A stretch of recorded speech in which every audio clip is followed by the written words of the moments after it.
आजकल एक नया ट्रेंड चला है, आपके पड़ोस के गांव में जलसा हो रहा है।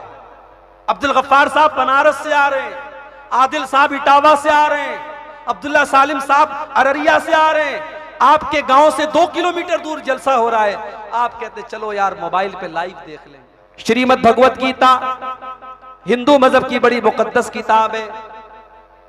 आपने देखा होगा कि अदालत में मुसलमान जब कसम खाता है तो कुरान पर हाथ रखवाया जाता है, और हिंदू भाई जब कसम खाता है तो गीता के ऊपर हाथ रखा जाता है। इतनी उसकी अहमियत है। गीता के अंदर श्री कृष्ण की अक़वाल, श्री कृष्ण फरमाते हैं मां में कम शरणम ब्रजहा अहम त्वा सर्व पापेभ्य मोक्षयिष्यामि मा शुचः। यही बात तो कुरान भी कहता है मेरे हिंदू भाइयों, इन्नद्दीन इंदल्लाहिल इस्लाम। अल्लाह ताला के यहाँ अगर कोई दीन स्वीकार किया जाएगा तो इस्लाम स्वीकार किया जाएगा। हिंदू मजहब की पहचान स्वास्तिक का निशान, ईसाई मजहब की पहचान क्रॉस का निशान, मुसलमानों की पहचान किसी दरगाह का फोटो, किसी मजार का फोटो। करे गैर गर्बुत की पूजा तो काफिर, कवाकिब में माने करिश्मा तो काफिर, झुके आग पर बहरे सजदा तो काफिर, जो ठहराए बेटा खुदा का तो काफिर। ये सारे काम अगर गैर करता है तो तुम उसको काफिर मानते हो। मगर मोमिनों पर कुशादा है राहें, परस्तिश करे शौक से जिसकी चाहे, नबी को जो चाहे खुदा कर दिखाएं, इमामों का रुतबा नबी से बढ़ाएं, मजारों पे जा जा के नजरें चढ़ाएं, शहीदों से जा जा के मांगे दुआएं। न तौहीद में कुछ फर्क इससे आवे, न इस्लाम बिगड़े न ईमान जावे। अभी कितना खतरनाक जलजला आया लेबनान के अंदर, सीरिया के अंदर, तुर्की के अंदर, हजारों लोग मौत के मुंह में चले गए। मगर कल एक वीडियो मैंने देखा मेरे भाई, अल्लाह की कसम दिल पे जाके लगा। मौत से किसको रुस्तगारी है, आज उसकी कल हमारी बारी है। हो सकता है आज तुर्की में जलजला आया है, कल आपके भारत की सरजमीन पर भी आ जाए। हम और आप भी इसी तरीके से बैठे हों अपने घर में, अचानक ये जमीन हिलने लगे और हम भी अल्लाह को प्यारे हो जाएं। ओ लोगों, इससे पहले कि वो दिन आ जाए अपनी इस्लाह कर लो, अपने आमाल की इस्लाह कर लो और अल्लाह की तरफ रुजू कर लो। अस्सलामु अलैकुम व रहमतुल्लाहि व बरकातुहू।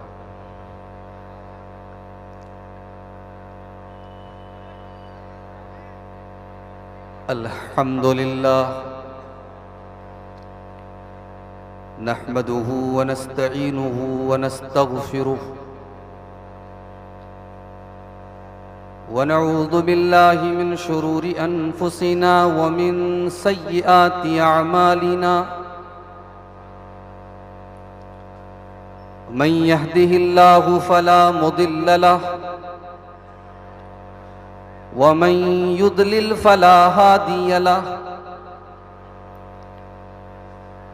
वअशहदु अल्ला इलाहा इल्लल्लाहु वहदहु ला शरीक लहु वअशहदु अन्ना मुहम्मदन अब्दुहु व रसूलुहु। या अय्युहल्लज़ीना आमनुत्तक़ुल्लाहा हक़्क़ तुक़ातिही वला तमूतुन्न इल्ला व अंतुम मुस्लिमून। या अय्युहन्नासुत्तक़ू रब्बकुमुल्लज़ी ख़लक़कुम मिन नफ़्सिन वाहिदह व ख़लक़ मिन्हा ज़ौजहा व बत्थ मिन्हुमा रिजालन कसीरन व निसाअ वत्तक़ुल्लाहल्लज़ी तसाअलून बिही वल अरहाम इन्नल्लाहा काना अलैकुम रक़ीबा। या अय्युहल्लज़ीना आमनुत्तक़ुल्लाहा वक़ूलू क़ौलन सदीदा युस्लिह लकुम अअमालकुम व यग़फ़िर लकुम ज़ुनूबकुम व मन युतिइल्लाह व रसूलहु फ़क़द फ़ाज़ फ़ौज़न अज़ीमा। अम्मा बादु फ़इन्न ख़ैरल हदीथ किताबुल्लाह व ख़ैरल हदी हदी मुहम्मदिन सल्लल्लाहु अलैहि वसल्लम व शर्रल उमूरि मुहदसातुहा व कुल्ल मुहदसतिन बिदअह वकुल्ल बिदअतिन ज़लालह वकुल्ल ज़लालतिन फिन्नार। अऊज़ु बिल्लाहि मिनश शैतानिर रजीम। बिस्मिल्लाहिर रहमानिर रहीम। लक़द मन्नल्लाहु अलल मुअमिनीना इज़ बअथ फ़ीहिम रसूलन मिन अनफुसिहिम यतलू अलैहिम आयातिही व युज़क्कीहिम व युअल्लिमुहुमुल किताब वल हिकमह व इन कानू मिन क़ब्लु लफ़ी ज़लालिम मुबीन। व क़ाल तआला फ़ी मक़ामिन आख़र यअलमून ज़ाहिरम मिनल हयातिद दुनिया व हुम अनिल आखिरति हुम गाफिलून। सदर मोहतरम, उलमाए किराम, मोहतरम बुजुर्गों, नौजवान साथियों, पर्दानशीन माओ और बहनों, प्यारे बच्चों,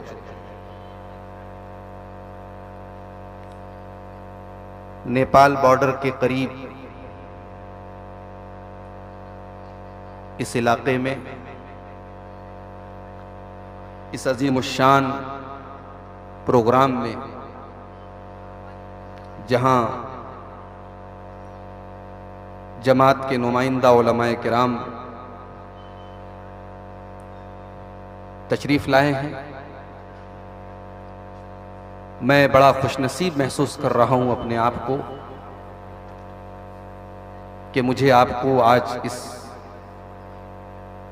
प्रोग्राम में खिताब करने के लिए दावत दी गई और मुझे हाजिर होने का मौका मिला।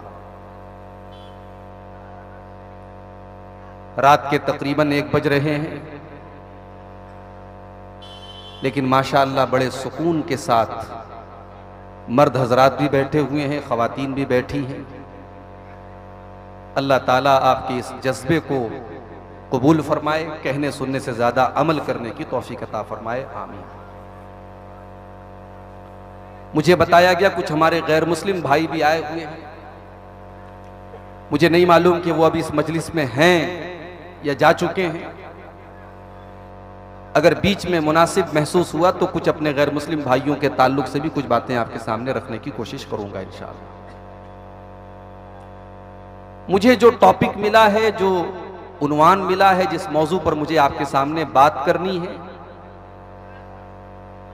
मौजू है इस्लाहे मुआशरा में तालीम का किरदार। समाज को सुधारने में शिक्षा का क्या रोल है, तालीम का क्या रोल है। जाहिर है कि समाज के अंदर बहुत सारी बुराइयां हैं, अकीदे की भी बुराइयां हैं, अमल की भी बुराइयां हैं, अखलाक की भी बुराइयां हैं। समाज का हर वर्ग आज बहुत सारी बुराइयों में लिप्त है, डूबा हुआ है। बच्चों से लेकर के जवानों तक, जवानों से लेकर के बूढ़ों तक, मर्दों से लेकर के औरतों तक मुख्तलिफ किस्म की बुराइयां आज समाज में पाई जा रही हैं। सवाल यह है कि इन बुराइयों को दूर कैसे किया जाए, समाज के अंदर इस अंधेरे को मिटाया कैसे जाए। कुरान करीम हमारे सामने 1400 साल पहले का नक्शा खींचता है। 1400 साल पहले जब अरब की सरजमीन पर जनाब मोहम्मदुर रसूलुल्लाह सल्लल्लाहु अलैहि वसल्लम अल्लाह के आखिरी नबी बनकर के आए, तो वो समाज भी अंधकारमय था, अंधेरे में डूबा हुआ था, जुल्मतों में डूबा हुआ था। शराब पानी की तरह पी जाती थी, सूद और ब्याज का लेन देन बिल्कुल आम था, हलाल और हराम का कोई फर्क नहीं था, शादी ब्याह का कोई सिस्टम नहीं था, जिनाकारी और बदकारी आम थी। लोग एक दूसरे का हुकूक, एक दूसरे के हुकूक का जर्रा बराबर ख्याल नहीं करते थे। जरा जरा सी बातों पर लोग एक दूसरे से जंग करने लगते थे औरतों को तो कोई अधिकार ही हासिल नहीं था। शौहर के मरने के बाद उसकी बीवी भी वरासत में तकसीम कर दी जाती थी, बांट दी जाती थी। एक एक मर्द से चार चार, एक एक औरत से चार चार मर्द शादी करते थे और बच्चा पैदा होता था, वो जिसकी तरफ मंसूब कर देती थी वो बाप मान लिया जाता था। इस कदर जहालत थी, इस कदर उस समाज के अंदर बुराई फैली हुई थी। बच्चियां पैदा होती थी, बहुत सारे कबीले उनके दरमियान ऐसे भी थे जो बच्चियों के पैदा होने को अपने लिए कलंक मानते थे। बच्चियों के पैदा होने के बाद उनको जिंदा जमीन में दफन कर दिया जाता था, जिंदा गाड़ दिया जाता था, और यह काम बाप अपने हाथ से करता था। कुरान करीम ने नक्शा खींचा, व इज़ा बुश्शिरा अहदुहुम बिल उन्सा ज़ल्ल वजहुहु मुस्वद्दन व हुवा कज़ीम। वो इतने बेरहम हो चुके थे, जब उनको ये बताया जाता था कि तुम्हारे घर में बेटी पैदा हुई है, जब उनको बेटी की खुशखबरी सुनाई जाती थी तो बाप का चेहरा काला पड़ जाता था। यतवारा मिनल कौमी मिन सुई मा बुश्शिरा बिही अयुमसिकुहु अला हूनिन अम यदुस्सुहु फित तुराब। बाप अपना चेहरा अपनी कौम को दिखाता नहीं था, अपने आप को छुपाता था कि कौम के लोग जब सवाल करेंगे मैं क्या जवाब दूंगा। अगर मैं कहता हूं कि मैं बेटी का बाप बना हूं तो समाज में मुझे कलंकित होना पड़ेगा, समाज में मुझे अपमानित होना पड़ेगा, समाज में मुझे जलील होना पड़ेगा। और दूसरा तरीका यह कि अपने ही हाथों से अपनी बेटी को मैं कत्ल कर दूं। अला सा मा यहकुमून, अल्लाह फरमाता है लोगों तुम कितना गलत फैसला करते थे, तुम बेटियों के ऊपर कितना बड़ा अन्याय करते थे। आज हमारे प्रधानमंत्री जी का नारा है बेटी पढ़ाओ बेटी बचाओ। बेटी पढ़ाओ और बेटी बचाओ का नारा तो 1400 साल पहले इस्लाम ने दिया था। जिस समाज के अंदर बेटियों को कत्ल कर दिया जाता था, जिस समाज में बेटी को जीने का अधिकार नहीं दिया जाता था, उस समाज में अल्लाह के नबी ने इस कुप्रथा को खत्म किया, इस बुरी रस्म को खत्म किया। और आपने उन तमाम लोगों को यह वार्निंग दे दी जो अपनी बेटियों को जमीन में दफन कर देते थे। आपने कुरान की आयत पढ़ के सुनाई, वइज़ल मौऊदतु सुइलत बिअय्यि ज़ंबिन कुतिलत। ओ लोगों जो अपनी बेटियों को जिंदा जमीन में दफन कर देते हो, कल कयामत के दिन वो जिंदा दफन की गई लड़की कल कयामत के दिन उससे पूछा जाएगा तुझे किस जुर्म में मारा गया, किस अपराध की सजा दी गई, किस कसूर में तुझे कत्ल कर दिया गया। ये कह करके उन तमाम लोगों को वार्निंग दी गई। जलालत और गुमराही उस समाज के अंदर चरम सीमा पर थी मेरे भाई। अब अल्लाह के नबी उनके दरमियान आखिरी नबी बनकर के आए। और अगर इस प्रोग्राम में हमारे कुछ गैर मुस्लिम भाई भी बैठे हैं, एक बहुत बड़ा मिसकंसेप्शन अपना दूर कर लें। आमतौर से यह माना जाता है कि इस्लाम 1400 साल पुराना मजहब है, उसके पहले इस्लाम नहीं था। माफ करना मेरे हिंदू भाइयों, ये आपकी गलतफहमी भी दर हकीकत इल्म ना होने का नतीजा है, अज्ञानता का नतीजा है, जहालत का नतीजा है। आपने इस्लाम को पढ़ा होता, अगर आपने कुरान को पढ़ा होता तो आपको मालूम होता कि इस्लाम 1400 साल पुराना मजहब नहीं है। इस्लाम मोहम्मद अरबी का मजहब नहीं है, इस्लाम अल्लाह का मजहब है। और इस दुनिया के सबसे पहले इंसान जिनको हम आदम कहते हैं और जिनकी हम सब संतान और औलाद हैं, आदम भी इसी मजहब की पैरवी करने वाले, इसी इस्लाम की पैरवी करने वाले और तौहीद के ऊपर।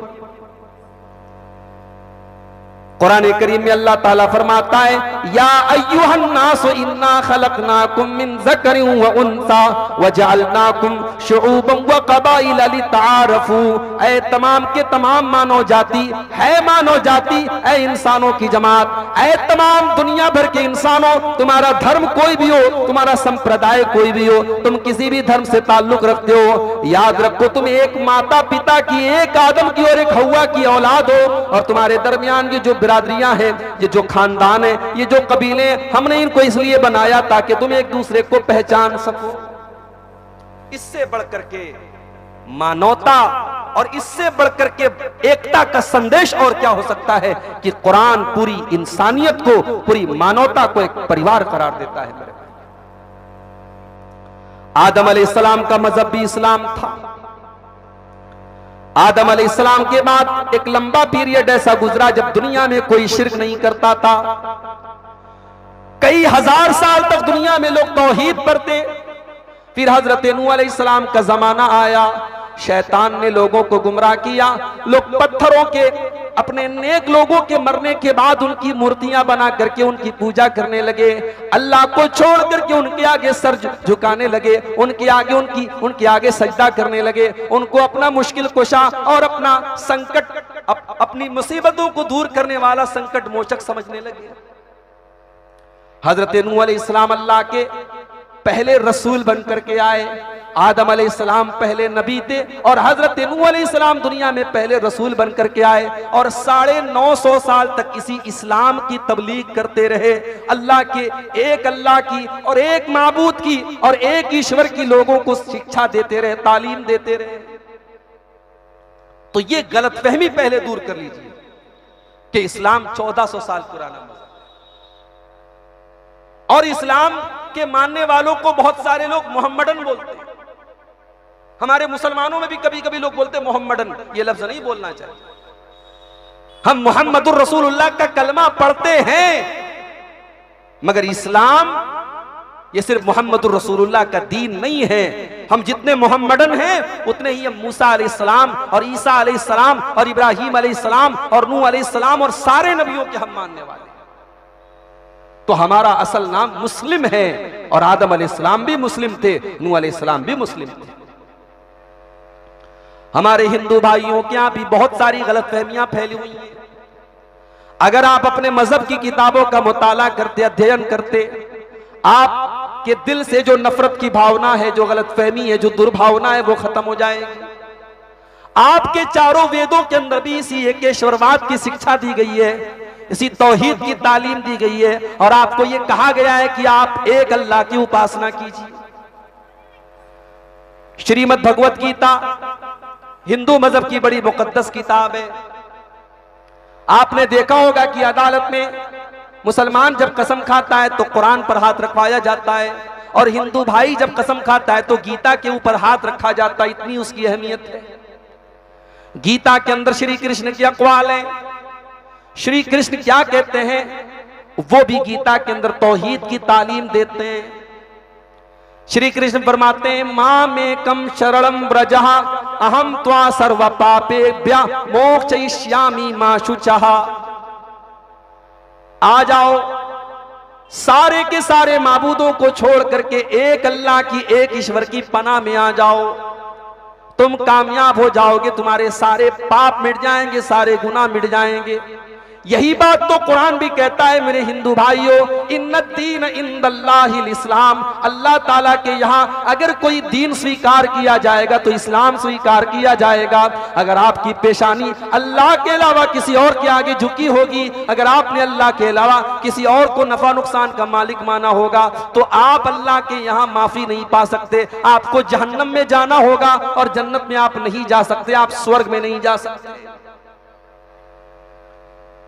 आज हमारे बहुत सारे मुसलमान भाई भी इस बात को नहीं जानते।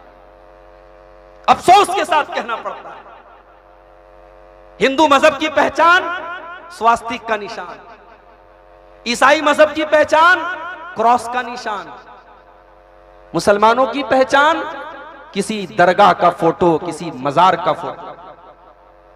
माफ करना मेरे प्यारे साथियों, हम सारे औलिया अल्लाह का एहतराम करते हैं, सारे बुजुर्गों का एहतराम करते हैं, मगर किसी औलिया अल्लाह को, किसी वली को, किसी नबी को, किसी बुजुर्ग को अल्लाह का दर्जा दे देना, ये खुला हुआ शिर्क है। और अगर मुसलमान भी ये शिर्क करेगा तो अल्लाह क्या उसकी माफी नहीं हो सकती। मौलाना अल्ताफ हुसैन हाली ने क्या प्यारी बात कही थी, करे गैर गर बुत की पूजा तो काफिर। अगर गैर मुस्लिम मूर्ति की पूजा कर रहा है तो तुम उसको काफिर मानते हो। करे गैर गर बुत की पूजा तो काफिर, कवाकिब में माने करिश्मा तो काफिर, झुके आग पर बहरे सजदा तो काफिर, जो ठहराए बेटा खुदा का तो काफिर। ये सारे काम अगर गैर करता है तो तुम उसको काफिर मानते हो। मगर मोमिनों पर कुशादा है राहें, परस्तिश करें शौक से जिसकी चाहें। जो काम गैर कर रहा है, दूसरे मजहब का कर रहा है, और आप उसको गलत कह रहे हैं, जब वही काम आप खुद करेंगे तो वो सही कैसे हो जाएगा? आपके लिए सब जायज है। नबी को जो चाहे खुदा कर दिखाएं, इमामों का रुतबा नबी से बढ़ाएं, मजारों पे जा जा के नजरें चढ़ाएं, शहीदों से जा जा के मांगे दुआएं। न तौहीद में कुछ फर्क इससे आवे, न इस्लाम बिगड़े न ईमान जावे। ये नहीं हो सकता मेरे भाई, डबल स्टैंडर्ड नहीं हो सकता। अगर मूर्ति के आगे झुकने वाला गुनाह कर रहा है तो मजार के आगे झुकने वाला भी गुनाह कर रहा है। अगर अल्लाह के अलावा किसी पत्थर के बुत के आगे सजदा करने वाला मुशरिक है तो किसी मजार और कब्र पर सजदा करने वाला भी मुशरिक है। मेरे प्यारे साथियों, आज जिहालत मुसलमानों में इस कदर आम है। आप चले जाइए इस हिंदुस्तान में, इसी बिहार के अंदर सहसराम एक जगह है, सहसराम के अंदर मुझे लोगों ने बताया कि इतनी कब्रें कि पूरे भारत में उतनी कब्रें कहीं नहीं। इसी बिहार में है, आपके गया के रूप में इतनी कब्रें हैं, और हर कब्र पे आपको फूल माला चादर मिल जाए। ओ लोगों, तुम कितने नादान हो गए, तुमने अपने नबी की तालीम को कितना जल्दी भुला दिया। इस्लाम तो भूखों को खाना खिलाने की तालीम देता है, तुमने मजारों के मुजावरों को खिलाना शुरू कर दिया। इस्लाम तो नंगों को कपड़ा पहनाने का हुक्म देता है, तुमने कब्रों और मजारों पर चादरों को चढ़ाना शुरू कर दिया। इस्लाम तो मानवता की सेवा करने का और लोगों के काम आने का हुक्म देता है, और तुमने शिर्क की दुकानें खोल करके रख ली। ये भी जिहालत का नतीजा और ये भी तालीम से दूरी का नतीजा है मेरे भाई। नबी अकरम सल्लल्लाहु अलैहि वसल्लम 1400 साल पहले इस्लाम का आखिरी एडिशन लेकर के आए। इस्लाम के बानी नहीं है आप, इस्लाम की शुरुआत आपने नहीं की। इस्लाम तो इस धरती पर हजरत आदम लेकर के आए। और हमारे उस्ताद मोहतरम अल्लामा रईस अहमद नदवी की तहकीक के मुताबिक हजरत आदम भारत की सरजमीन पर आए थे। हजरत आदम जब जन्नत से उनको अल्लाह ने धरती के ऊपर भेजा, जमीन के ऊपर भेजा, तो भारत की सरजमीन पर आए थे। हम ये कह सकते हैं कि भारत की सरजमीन से इस्लाम शुरू हुआ है। हम ये कह सकते हैं कि इस्लाम से शुरुआत हुई है भारत की। और भारत में जो लोग तौहीद से हट गए, इस्लाम से हट गए, उन्हें घर वापसी करने की जरूरत है। उन्हें अपने सही दर पर और सही जगह जाने की जरूरत है।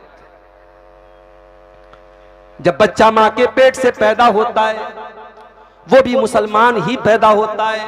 अल्लाह के प्यारे नबी फरमाते हैं, कुल्लु मौलूदिन यूलदु अलल फितरा, हर बच्चा जो मां के पेट से पैदा होता है वो फितरत के ऊपर पैदा होता है, वो नेचर के ऊपर पैदा। नेचर क्या कहती है? नेचर यही कहता है, इंसान जब मुसीबत में फंसता है आसमान की तरफ नजर डालता है। उसके दिल में, उसके दिमाग में एक अल्लाह, एक ईश्वर नेचुरल तौर पर, प्राकृतिक रूप से, कुदरती तौर पर उसके दिमाग में तौहीद मौजूद है। अल्लाह के प्यारे नबी फरमाते हैं, बच्चा पैदा होता है तो इसी फितरत पर, इसी तौहीद पर, इसी इस्लाम पर, इसी एकेश्वरवाद पर, एक अल्लाह, एक ईश्वर, एक रब की इबादत पर बच्चा पैदा होता है। सुम्मा बवाहु युहव्विदानिही व युनस्सिरानिही व युमज्जिसानिही, फिर उसके माता पिता उसको यहूदी बना देते हैं, क्रिश्चियन बना देते हैं, बुत परस्त बना देते हैं, मजूसी बना देते हैं। बच्चा तो इस्लाम पर पैदा हुआ था, उसने जैसा माहौल पाया उसी माहौल में ढल गया। इसलिए इस्लाम को जिसने छोड़ दिया, आज उसको अपने सही रास्ते पर आने की जरूरत है। उसे घर वापसी करने की जरूरत है। उसे अपने बाप हजरत आदम के मजहब के अंदर आने की जरूरत है। तो जिहालत बहुत बड़ी जड़ है मेरे प्यारे साथियों बुराई की। अल्लाह के नबी ने कैसे इस मसले को हल किया? आपने 1400 साल पहले अरब की धरती पर जो अंधेरा फैला हुआ था, उस अंधेरे को कैसे मिटाया आपने? कुरान कहता है, लक़द मन्नल्लाहु अलल मुमिनीना इज़ बअसा फ़ीहिम, ओ लोगो, अल्लाह ताला का कितना बड़ा एहसान है तुम्हारे ऊपर कि उसने अपना आखिरी नबी तुम्हारे ही बीच में से भेजा। हमारे बहुत सारे भाई कहते हैं कि अल्लाह के नबी इंसान नहीं थे, आप बशर नहीं थे, आप तो नूर के पैदा किए गए थे, नूरी मखलूक थे। ओ लोगों, अल्लाह के नबी को अगर आप इंसान नहीं मानते तो ये कोई अल्लाह के नबी के सम्मान की बात नहीं है, ये आपकी ताजीम की बात नहीं है, आपके एहतराम और आपके मकाम की बात नहीं है। आपकी अजमत तो इसी में है कि आप इंसान थे लेकिन फिर भी आप मासूम थे, आप इंसान थे लेकिन इंसानों में सबसे आला थे। आपसे बेहतरीन इंसान दुनिया में ना आया है ना आएगा। अल्लाह कह रहा है हमने आखिरी नबी तुम ही में से भेजा, हमने इंसानों में इंसान को नबी बना करके भेजा। उस नबी ने जाकर के पहला काम क्या किया? यतलू अलैहिम आयातिही, वो कुरान की आयतों को पढ़ पढ़ के सुनाया करते हैं। ओ लोगों, जाओ जरा अपने घर का जायजा ले लो, आपके घर में कुरान को कितना पढ़ा जाता है, जरा जाकर के आप जायजा ले लो। अब्दुल गफ्फार साहब तो एक दिन आएंगे, तकरीर करके चले जाएंगे। आप अपने घर में साल के 360 दिन आप गौर कीजिए, आपने अपने नबी के मिशन को कितना आगे बढ़ाया, आपने कुरान को खोल करके कितना पढ़ा, आपके घर में कुरान कितना पढ़ा जाता है, औरतें कितना पढ़ती हैं, बच्चे कितना पढ़ते हैं, बूढ़े कितना पढ़ते हैं, आप खुद कितना कुरान पढ़ते हैं। मौली साहब टाइम नहीं मिलता है, बड़े बिजी लोग हैं, दुकान पे चले जाते हैं, औरतें बेचारी बड़ा काम करती हैं, समय नहीं मिलता, टाइम नहीं मिलता। मोबाइल के ऊपर व्हाट्सएप का मैसेज चेक करने का तेरे पास तो दिन भर में हजारों मर्तबा टाइम है, कोई मिनट ऐसा नहीं जब तू मोबाइल खोल करके मैसेज न चेक करे, कोई घंटा ऐसा नहीं जब तू मोबाइल पर बिजी न हो। 24 घंटे में एक घंटा और आधा घंटा भी ऐसा नहीं होता कि आप मोबाइल से दूर रहें। ओ लोगों, तुमने कुरान का मकाम आज मोबाइल को दे दिया। होना तो ये चाहिए था कि कुरान के साथ तुम्हारा दिल अटैच हो जाता, कुरान के साथ तुम्हारा दिल जुड़ जाता और कुरान के साथ तुम अपने दिल को जोड़ लेते। तुमने वो दर्जा तो आज मोबाइल को दे दिया। रात में जब सोने जा रहे हो तब भी हाथ में मोबाइल है, सुबह को सो करके उठ रहे हो तब भी हाथ में मोबाइल है, बच्चों के हाथ में मोबाइल है, बड़ों के हाथ में मोबाइल है। अभी आगे रमजान का महीना आ रहा है, रमजान के महीने में हम और आप 15 घंटे 14 घंटे भूख और प्यास की तकलीफ बर्दाश्त करते हैं। सुबह फजर की नमाज के पहले हम सहरी खाते हैं तो फिर सीधे मगरिब के टाइम इफ्तार करते हैं। हम 14-15 घंटे का रोजा रखते हैं जिसे हमारे हिंदू भाइयों के यहाँ उपवास कहा जाता है। मैं चाहता हूं कि कम से कम आप महीने में एक दिन मोबाइल का भी उपवास रख लिया करो मेरे भाई। एक दिन महीने का ऐसा बना लो, उस दिन आपको टाइम बच्चों को देना है, उस दिन परिवार को देना है, उस दिन माँ के पास बैठ के बातें सुननी है, उस दिन बाप से बैठ करके बातें सुननी है। एक दिन ऐसा बना लो, मोबाइल को साइलेंट करके रख देना है, नहीं खोलना है फेसबुक, नहीं खोलना है व्हाट्सएप। ये कर लो तो मैं समझता हूं कि आप अपने इमोशन और अपने जज्बात पर बहुत हद तक कंट्रोल करने वाले बन जाएंगे। इस मोबाइल ने आज समाज को कहां लाके खड़ा कर दिया है मेरे भाई। 8-8 साल की मासूम बच्चियां जो अभी सही तरीके से बालिग भी नहीं हुई हैं, वो भी वैलेंटाइंस डे पर किसी से फूल कबूल कर रही हैं। 14-14 साल के बच्चे जो अभी ढंग से जवान और बालिग भी नहीं हुए हैं, वो भी गर्लफ्रेंड और बॉयफ्रेंड का मतलब जान रहे हैं।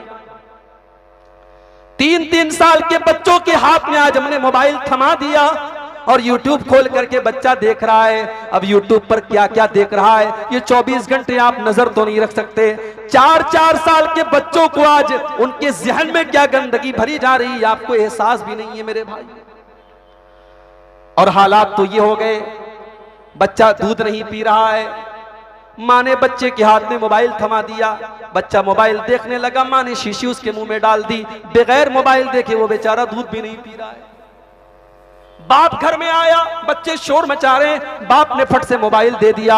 आज बच्चों को बाप का प्यार नहीं, आज बच्चों को माँ की ममता नहीं, आज बच्चों को सिर्फ मोबाइल मिल रहा है। हालात ये हो गए, हमारे रहते हुए हमारे बच्चे यतीम हो गए, माँ के रहते हुए बच्चे यतीम हैं, बाप के रहते हुए बच्चे यतीम हैं।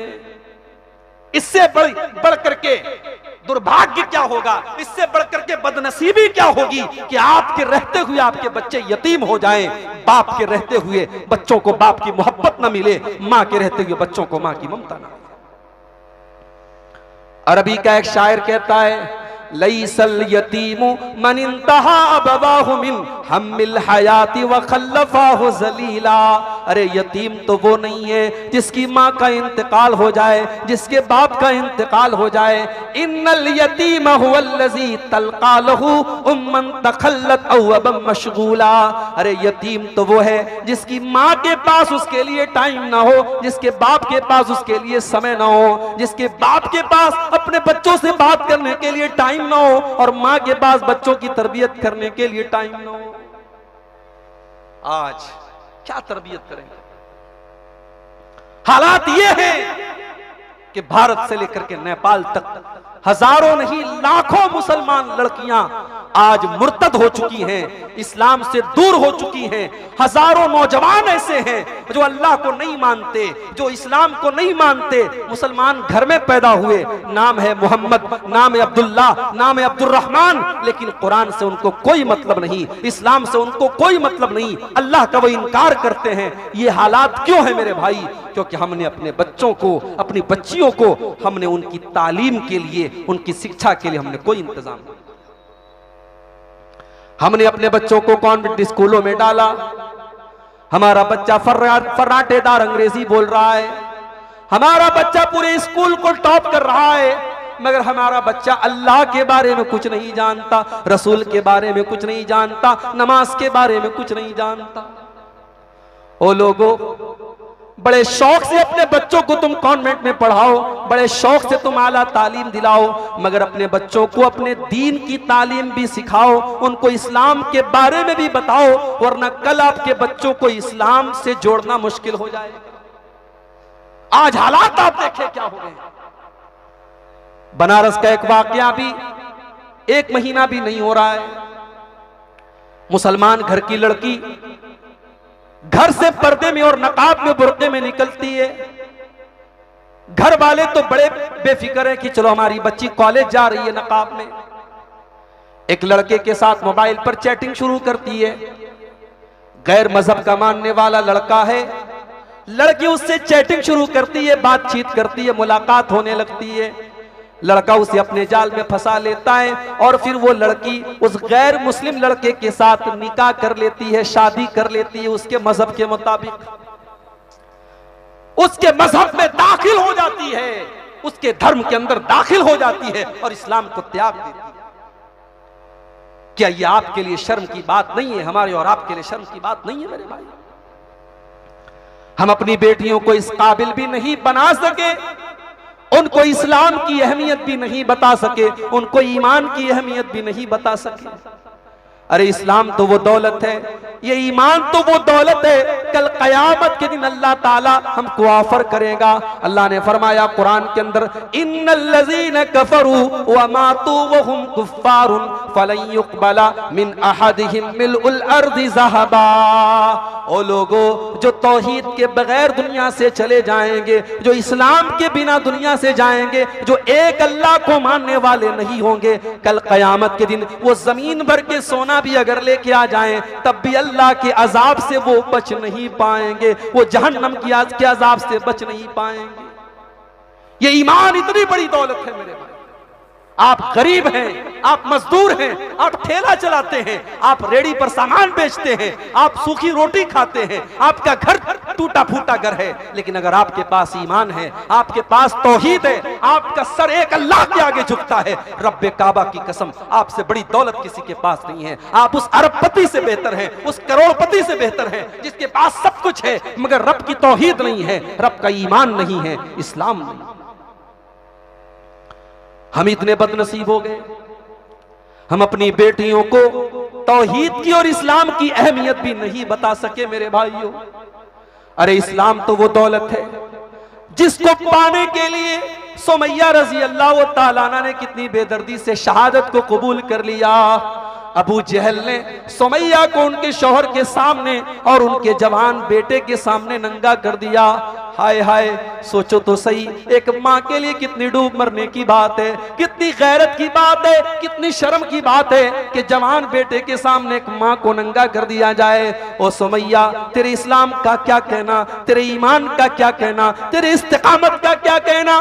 तूने अपने जवान बेटे के सामने नंगा होना तो गवारा कर कर लिया, मगर इस्लाम को त्यागना तूने गवारा न किया, तूने इस्लाम को छोड़ना गवारा न किया। सुमैया ने ये जिल्लत तो बर्दाश्त कर ली मगर इस्लाम को नहीं छोड़ा। और फिर वो वक्त भी आया जब अबू जहल ने बड़ी बेदर्दी के साथ हजरत सुमैया को बड़े शर्मनाक तरीके से उनकी शर्मगाह के ऊपर हमला करके उनके शौहर के सामने और उनके जवान बेटे के सामने शहीद कर दिया। मेरी प्यारी माँ बहनों, हजरत सुमैया ने जान देना गवारा कर लिया, शहादत की मौत को कबूल कर लिया, मगर इस्लाम को और ईमान से समझौता करना कबूल न किया। ओ लोगों, आज हम अपनी बेटियों को इस लायक भी न बना सके, वो इश्क और मोहब्बत और प्यार के लालच में आकर और किसी की मीठी और चिकनी चुपड़ी बातों में आकर आज इस्लाम को छोड़ रही है। ये सारा नतीजा इस बात का है मेरे भाई कि हमने अपने समाज में दीन की तालीम की अहमियत को नहीं समझा। आपका इलाका नेपाल बॉर्डर के करीब है, मुझे नहीं मालूम कि आपके यहां लड़कियों की तालीम के लिए कितने इदारे हैं। अगर इदारे नहीं है तो मेरे भाइयों, आप अपनी बेटियों को दीनी तालीम देने के लिए इदारे खोलो। हो सके तो एक टाइम खाना खा के एक टाइम भूखे रह जाओ, हो सके तो अपनी मजदूरी में से कुछ पैसे दे दो, हो सके तो मेरी माँ बहनों अपने जेवरात को बेच डालो, मगर अपनी आने वाली नस्ल के ईमान को बचा लो। अपनी बेटियों को दीनी तालीम देने वाले इदारे अपने इलाके में खोल लो, वरना आने वाले 20 सालों के बाद जो हालात होंगे वो बयान के बाहर है। आज हालात क्या है मेरे भाई? आज हमारी मस्जिदों में जुमा का खुतबा होता है, मौलवी साहब बेचारे बड़ी तैयारी करके तकरीर करते हैं, आधा घंटा 40 मिनट, बड़ी कीमती बातें बताते हैं। लेकिन आज आप देख लीजिए बहुत सारी मस्जिदों में तो औरतों का इंतजाम ही नहीं होता। मुझे लगता है कि आपके गांव की मस्जिद में भी औरतों के लिए कोई अरेंजमेंट नहीं है। क्यों नहीं है मेरे भाई? अगर नहीं है तो होना चाहिए। अगर आप जुमा की तकरीर सुनते हैं तो आपके घर की औरतें क्यों नहीं सुनती हैं? अरे आपसे ज्यादा तो उनको दीन की बातों को सुनने की जरूरत है। आप तो जलसों में भी चले जाते हैं, आप तो तकरीरों को भी सुन लेते हैं। आपके घर की औरतों को आज मोबाइल के जरिए बिगाड़ा जा रहा है, आज सोशल मीडिया के जरिए उनके दिमाग को खराब किया जा रहा है। आज उनको बिगाड़ने वाली 1000 चीजें हैं मेरे प्यारे भाइयों। उनको दीन से जोड़ने के लिए, उनको इस्लाम से करीब करने के लिए आपके पास क्या प्लान है, आपके पास क्या स्कीम है? जरा आप अपने दिल पर हाथ रख के बताएं।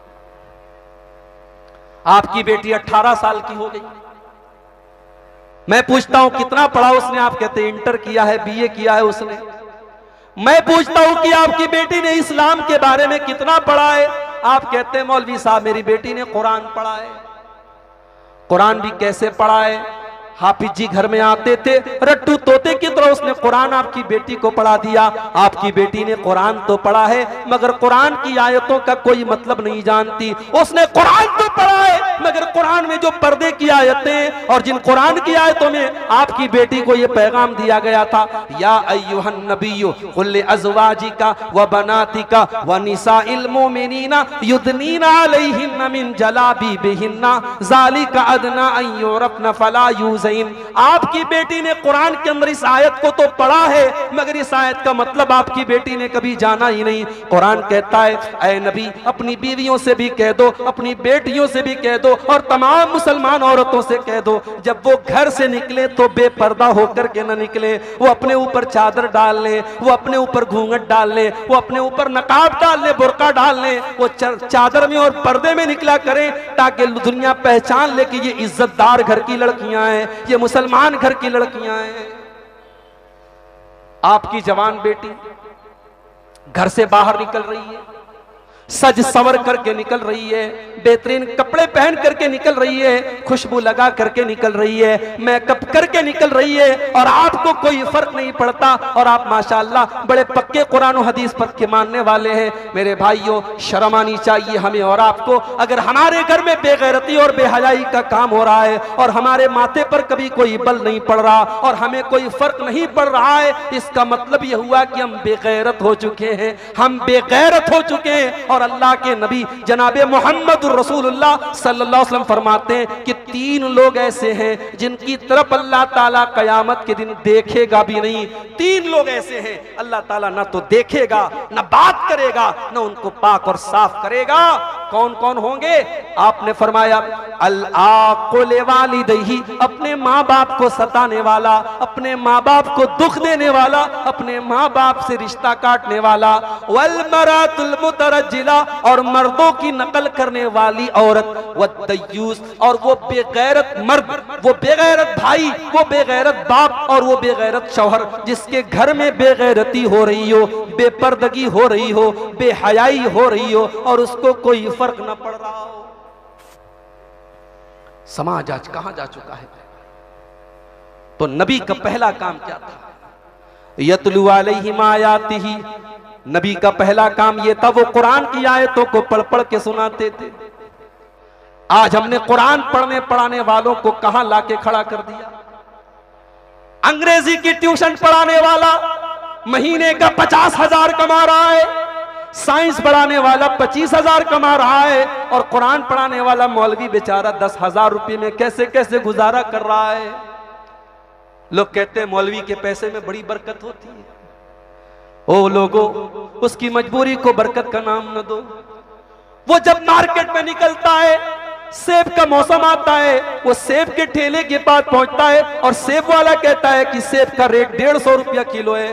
वो सोचता है नहीं नहीं, 150 रुपया तो मेरी रोज की इनकम है, मैं 150 रुपया अगर इसको दे दूंगा तो मेरे घर की खर्ची कैसे चलेगी। वो बेचारा अपने जज्बात पे कंट्रोल करता है। मौसम फलों का आता है, उसके बच्चे फलों से महरूम हो जाते हैं। हो लोगों, किसी कौम ने अपने मजहबी पेशवाओं को उतना न रुलाया होगा जितना आपने अपने मजहबी पेशवाओं को रुलाया है।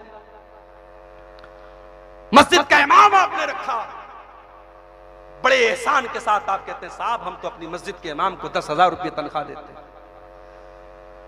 बड़ा एहसान किया आपने, 10,000 रुपया आपने तनख्वाह दे दी।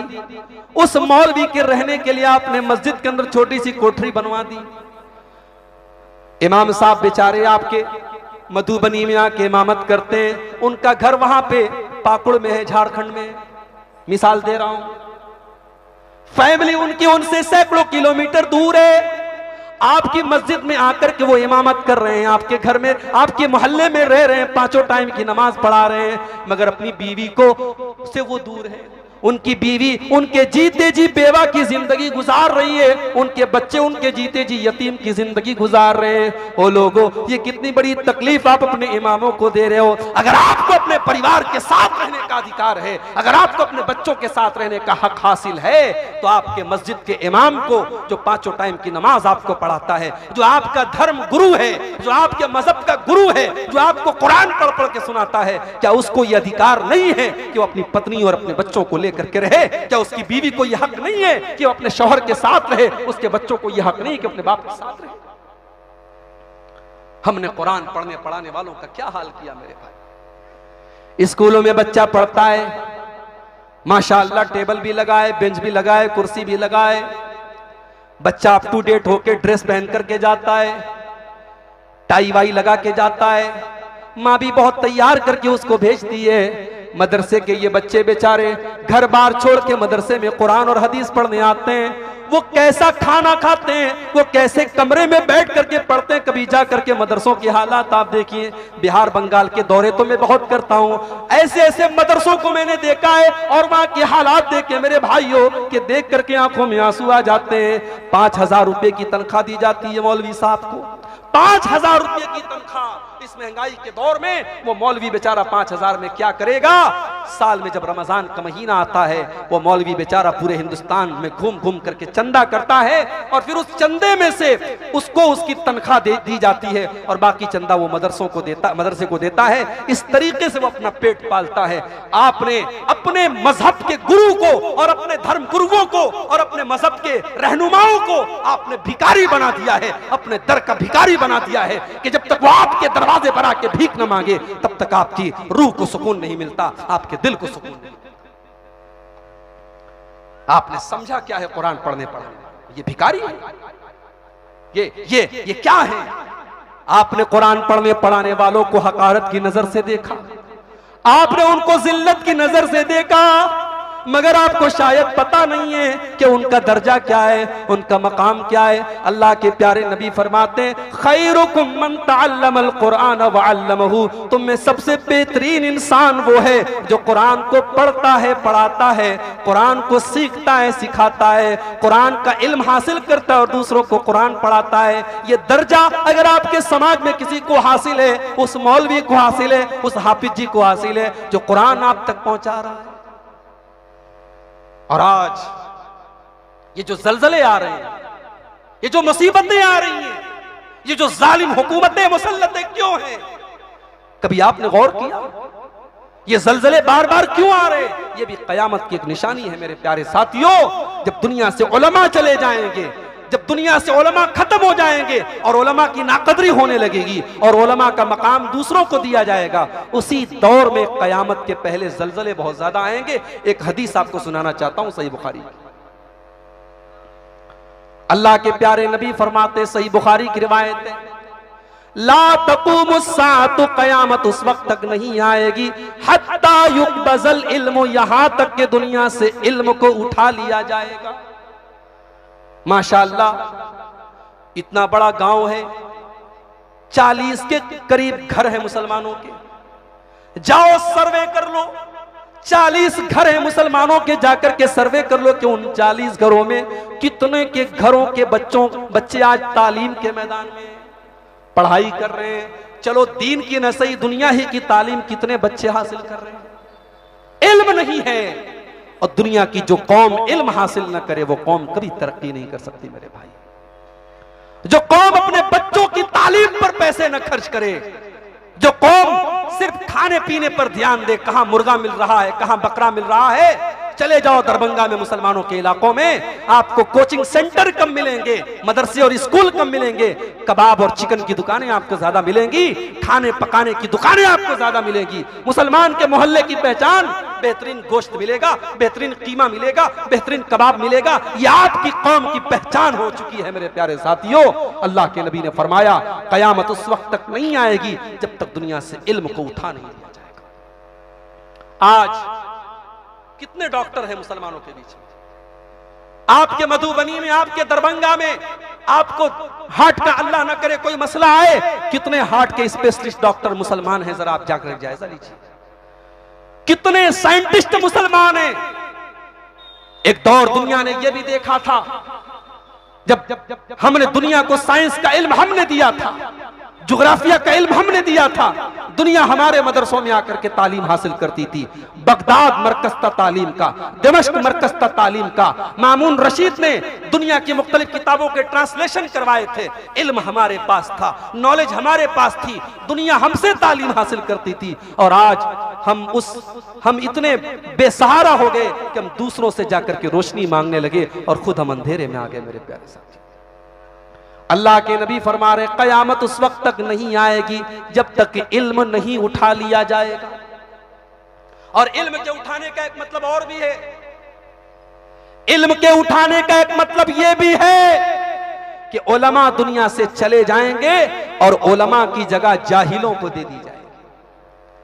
कितने लोग आज इंजीनियर अली मिर्जा से आज दीन का इल्म हासिल कर रहे हैं। वो बेचारा जो इतना जाहिल है कि कुरान की आयतों का सही तर्जमा भी नहीं कर सकता, जिसको अरबी जुबान भी नहीं आती, आज लोगों ने उसको अपना इमाम बना के रखा है। वो लोगों, इससे बढ़कर के जिहालत क्या हो सकती है? जो सहाबा के ऊपर भोंकता हो, जो सहाबा को बुरा भला कहता हो, आज हमारा नौजवान उसको अपना टीचर बना के बैठा है, उससे दीन का इल्म हासिल कर रहा है। इसीलिए अल्लाह के नबी फरमाते हैं, सही बुखारी की रिवायत है, इन्नल्लाह ला यक़बिज़ुल इल्म इंतिज़ाअन यंतज़िउहु मिनल इबाद, अल्लाह ताला दुनिया से इल्म को अचानक नहीं उठाएगा, वलाकिन यक़बिज़ुल इल्म बिक़ब्ज़िल उलमा, बल्कि अल्लाह ताला दुनिया से उलमा को उठा लेगा।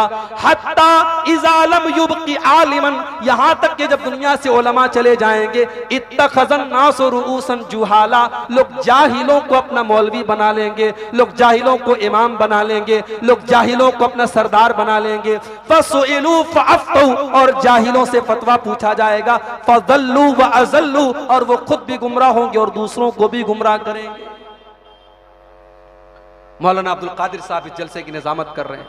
आपके इलाके के बड़े माशाअल्लाह, यानी संजीदा और सीनियर उलमा में से, हमारे सदर साहब आपके इलाके के सीनियर उलमा में से। आप आज उन सीनियर उलमा जिन्होंने जिंदगियां गुजार दी हैं कुरान और हदीस के पढ़ने पढ़ाने में, आज उन उलमा के पास कोई दीन सीखने नहीं जाता, कोई उनसे मसले मसाइल नहीं पूछता। आज तो लोग सोचते हैं साहब हमारे पास मोबाइल है, इंटरनेट है, हम गूगल पे देख लेंगे इस मसले का हल क्या है। माफ कीजिए, गूगल को आलिम की जगह मत दीजिए, यूट्यूब को आलिम की जगह मत दीजिए, आलिम की जगह आलिम को दीजिए। मेरे प्यारे साथियों, ये भी कयामत की एक निशानी है कि आप उलमा का दर्जा और उलमा का मकाम जाहिलों को दें। उसके बाद अल्लाह के नबी फरमाते व तकसुरुज़ ज़लाज़िल, और बहुत ज्यादा जलजले आएंगे। अभी कितना खतरनाक जलजला आया लेबनान के अंदर, सीरिया के अंदर, तुर्की के अंदर, हजारों लोग मौत के मुंह में चले गए। मगर कल एक वीडियो मैंने देखा मेरे भाई, अल्लाह की कसम दिल पे जाके लगा। एक 5-6 साल की बच्ची 3 दिन मलबे के नीचे दबी थी और 3 दिन के बाद जब मलबे से उसको निकाला गया है, उस 6-7 साल की मासूम बच्ची ने होश में आने के बाद पहला जुमला जो अपने मुंह से निकाला है, उसने कहा मा मिन अय्यामिन मा सल्लैतु, कितने दिन गुजर गए मैंने नमाज नहीं पढ़ी। अल्लाह, उस 7 साल की बच्ची के दिल में नमाज की मोहब्बत देखो मेरे भाई।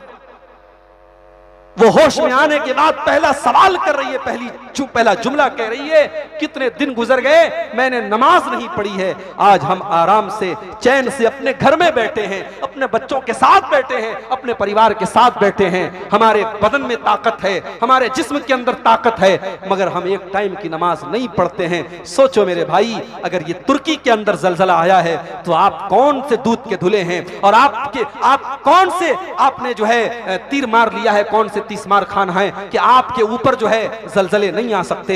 अल्लाह के प्यारे नबी फरमाते व तकसुरुज़ ज़लाज़िल, कयामत के पहले जलजले बहुत ज्यादा। मौत से किसको रुस्तगारी है, आज उसकी कल हमारी बारी है। हो सकता है आज तुर्की में जलजला आया है, कल आपके भारत की सरजमीन पर भी आ जाए।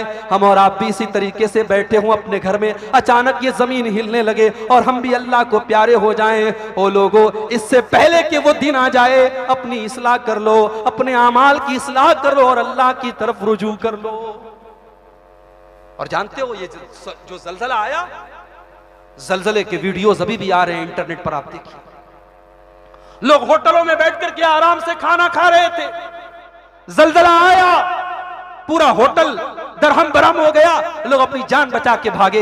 इस बात की भी फिक्र नहीं कि मेरा मासूम बच्चा भी होटल में बैठा हुआ है, मेरी बीवी भी बैठी है, लोग अपनी जान बचा के भाग रहे हैं। ये जलजले हमें और आपको ये पैगाम भी देते हैं कि अगर तुर्की के अंदर जलजला आया और लेबनान के अंदर अगर जलजला आया और सीरिया के अंदर अगर जलजला आया और उसकी तबाही का ये आलम है कि लोग अपने बीवी बच्चों को छोड़ के भाग रहे हैं, तो सोचो कयामत के दिन का जलजला कैसा होगा, जब तुर्की और लेबनान और सीरिया ही में नहीं बल्कि पूरी जमीन के ऊपर जलजला और पूरी कायनात में जलजला आएगा।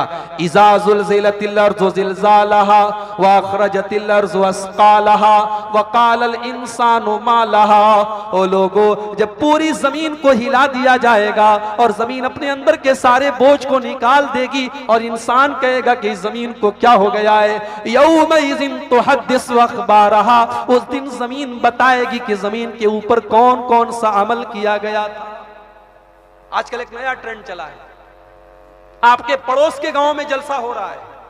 अब्दुल गफ्फार साहब बनारस से आ रहे हैं, आदिल साहब इटावा से आ रहे हैं, अब्दुल्ला सालिम साहब अररिया से आ रहे हैं, आपके गांव से 2 किलोमीटर दूर जलसा हो रहा है। आप कहते चलो यार मोबाइल पे लाइव देख लेंगे, मोबाइल पे लाइव देख लेंगे, लाइव आ रहा है लाइव देख लेंगे। ये चलन भी आजकल बहुत चल रहा है। माफ कीजिए, जब आप मोबाइल के ऊपर वो प्रोग्राम देखेंगे, आप जलसे में जाने की जो बरकत है वो बरकत आपको हासिल नहीं होगी। आप जब जलसे में जाएंगे, वहां लोगों से मुलाकातें होंगी, उलमा से मुलाकातें होंगी, और उस मजलिस में जब आप जाएंगे जहां फरिश्ते भी मौजूद हैं, जहां कुरान और हदीस का दर्स हो रहा है, जहां अल्लाह की रहमत उतर रही है, आप अपने घर में बैठ करके जब मोबाइल पर देखेंगे, मेरे प्यारे साथियों, वो कैफियत आपको नसीब नहीं होगी।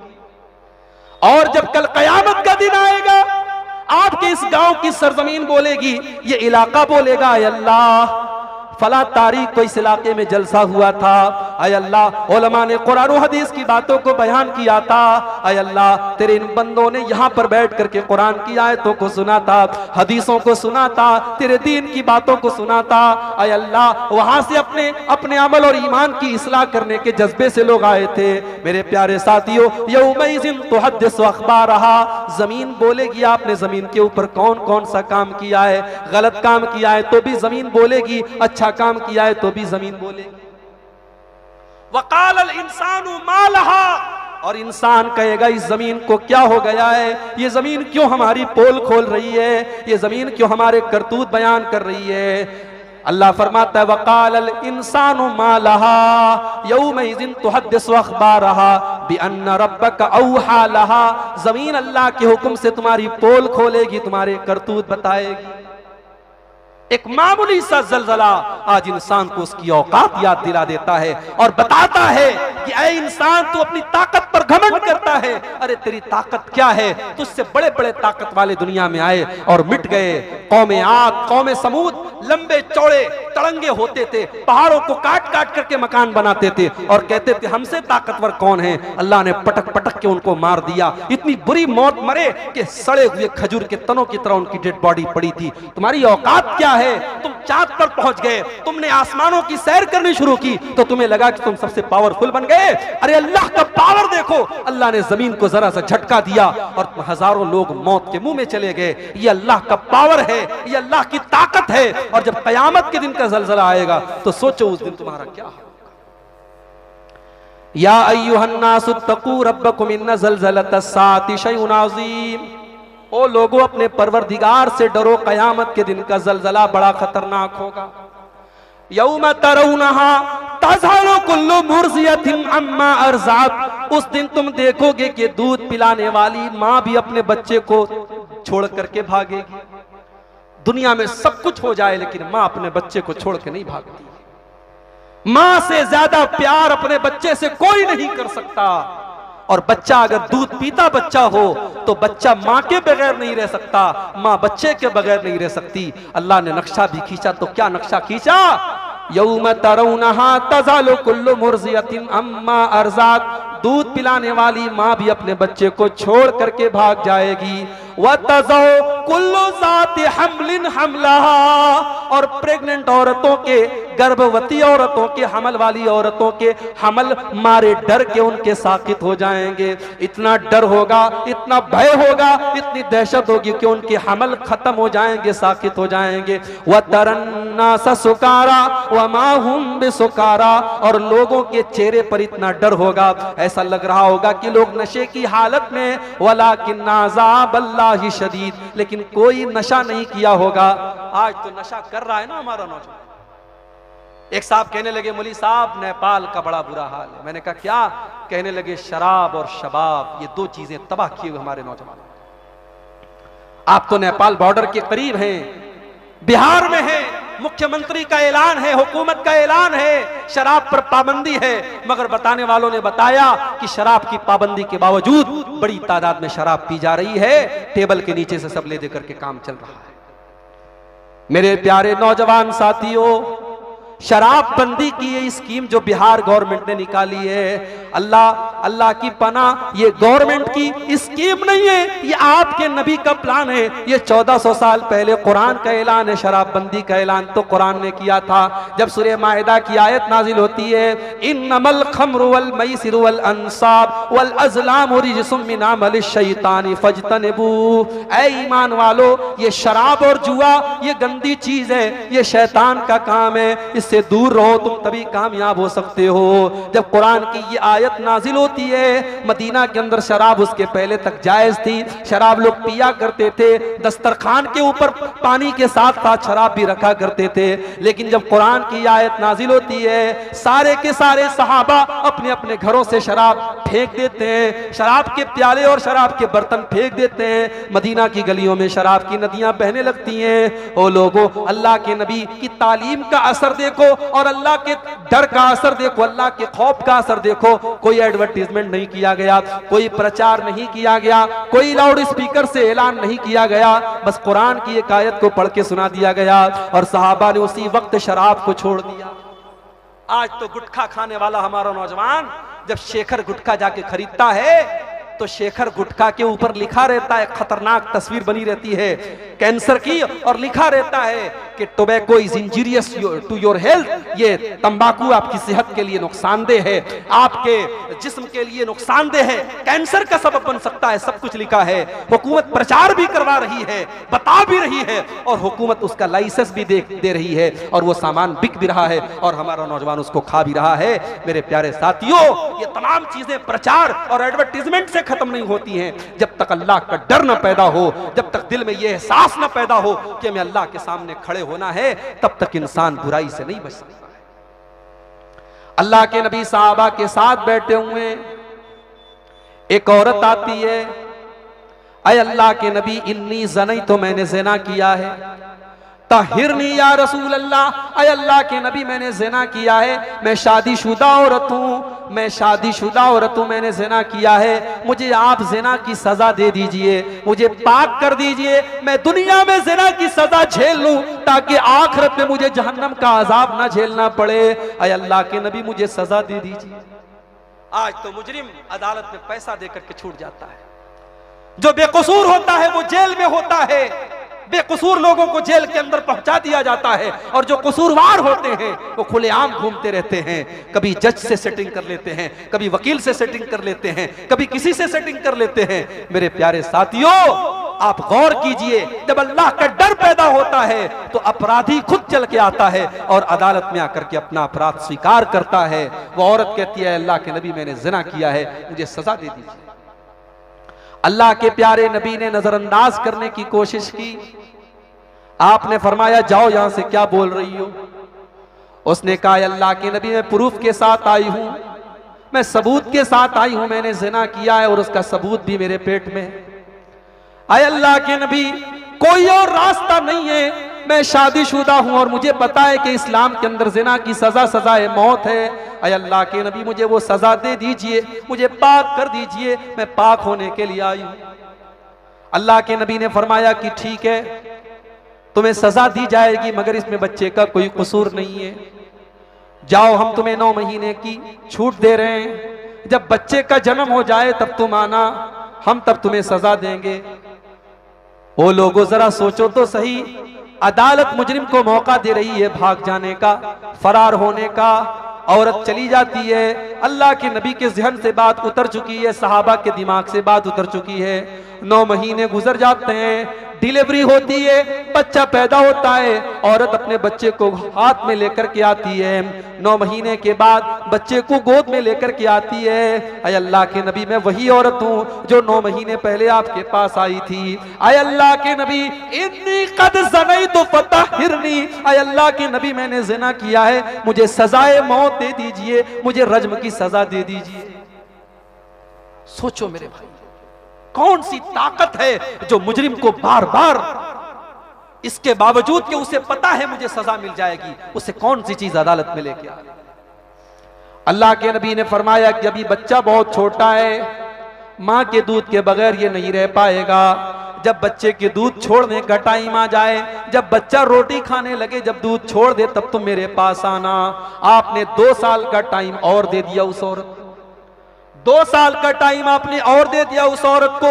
औरत बच्चे को लेकर के चली जाती है, 2 साल का पीरियड गुजर जाता है, साहबा भी औरत को भूल चुके हैं, अल्लाह के नबी भी उस औरत का कभी कोई जिक्र नहीं करते हैं। 2 साल गुजर गए, फिर वो औरत अपने बच्चे को इस हाल में लेकर के आती है कि बच्चे के हाथ में रोटी का टुकड़ा है। गोया वो इस बात का सबूत है कि बच्चा अपनी माँ का दूध छोड़ चुका है, अब बच्चा रोटी खाने लगा है। अय अल्लाह के नबी, मैं वही औरत हूँ, मैं वही कबीले गामेदिया की औरत हूँ, मैं गामेदिया हूँ। अय अल्लाह के नबी, मुझे सजा दे दीजिए, मुझे पत्थरों से मार मार के खत्म कर दीजिए।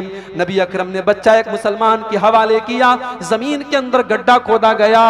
और यहाँ पर एक बात नोट कर लो मेरे प्यारे साथियों, इस्लाम के अंदर ज़िना की सजा कुंवारा लड़का लड़की अगर जिना करे तो 100 कोड़े की सजा है और वतन से निकालने की सजा है, और शादीशुदा मर्द और औरत अगर जिना करे तो यही सजा है, सजाए मौत। ये इस्लामी हुकूमत अगर है और जिना प्रूफ हो जाएगा तो यही सजा दी जाएगी। मगर याद रखिए, अगर जबरदस्ती कोई जिना करता है औरत के साथ तो औरत को सजा नहीं दी जाएगी, मर्द को सजा दी जाएगी। और सहमति के साथ अगर जिना होता है तो दोनों को सजा दी जाएगी। इस्लाम में ऐसा कोई कानून नहीं है कि अगर जबरी जिना हो रहा है, रेप केस बन रहा है तब तो सजा मिलेगी, और अगर आपस की सहमति से अगर जिना हो रहा है तो इस्लाम उसकी इजाजत दे दे, ऐसा नहीं है। सहमति से हो या जबरदस्ती हो, अगर इल्लीगल तरीके से हो रहा है, अगर नाजायज तरीके से हो रहा है तो इस्लाम के अंदर बिल्कुल क्लियर है, सजा दी जाएगी और सरेआम दी जाएगी ताकि लोगों को इबरत हो। किसी मौके पर राज ठाकरे ने बयान दिया था, राज ठाकरे ने बयान दिया था जब दिल्ली के अंदर एक औरत से चलती बस में रेप किया गया और बड़े बेदर्दी से उसको मार डाला गया और पूरे भारत में रेप करने वाले को सख्त से सख्त सजा देने की बात उठी, तो राज ठाकरे ने कहा था कि आज के इस दौर में भी इस्लाम ने जो सजा दी है रेप करने वाले को, हमें भारत के अंदर भी वही सजा दे देनी चाहिए और हमें सजाए मौत और बेदर्दी से सजाए मौत दे देनी चाहिए ताकि रेप करने वालों को होश आ जाए।